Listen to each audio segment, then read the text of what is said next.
Welcome to Limitless Travel. Today's episode. Quick Facts About Cities Part 8.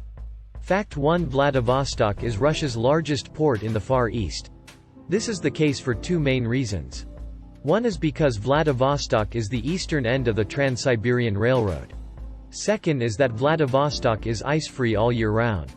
As a result, 10 million tons of shipping pass through its port every year. It is also the base for Russia's Pacific Fleet. Fact 2: Venice is dying.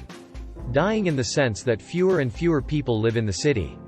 In the 1970s, an estimated 120,000 people lived in the city. Today, though, only 55,000 people live in the city. Experts fear that by 2030 Venice will have become a ghost town visited by tourists. A sad and grim prospect of an example of cities' facts, to be sure. Fact 3: New York is the most diverse of any city on Earth. In language alone, there are at least 800 distinct languages spoken in the city. English is actually a minority language in New York. Only 4 out of every 10 households in the city use it as a primary language. Fact 4: Florence was the heart of the Renaissance.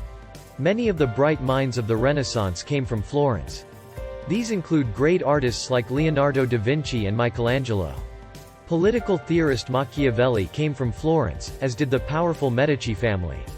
The latter left their mark on Europe for centuries even after the Renaissance. Definitely an example of cities' facts that Florentines can honestly take pride in. Fact 5: Marseille gave its name to France's national anthem. Here's an especially historic example of cities' facts. The national anthem first went by a different name. But the first to sing it was a group of volunteers arriving in Paris from Marseille. This caught the public's and their fellow soldiers' attention. From then on, the French national anthem shared the city's name, La Marseillaise. Fact 6: Joan of Arc made her mark on history at Orleans. Orleans is a city in central France, along the river Loire. It was also there that the French made their last stand in the 100 Years' War. Starting in 1337, the English Plantagenets fought to win the French throne. The French Valois stood against them, but by 1428 it seemed the English had all but won. This changed when Joan and her allies arrived at Orleans. Only 9 days after her arrival, the English retreated in defeat. The war continued until 1453, but only in France's favor after the victory at Orleans. Subscribe for more.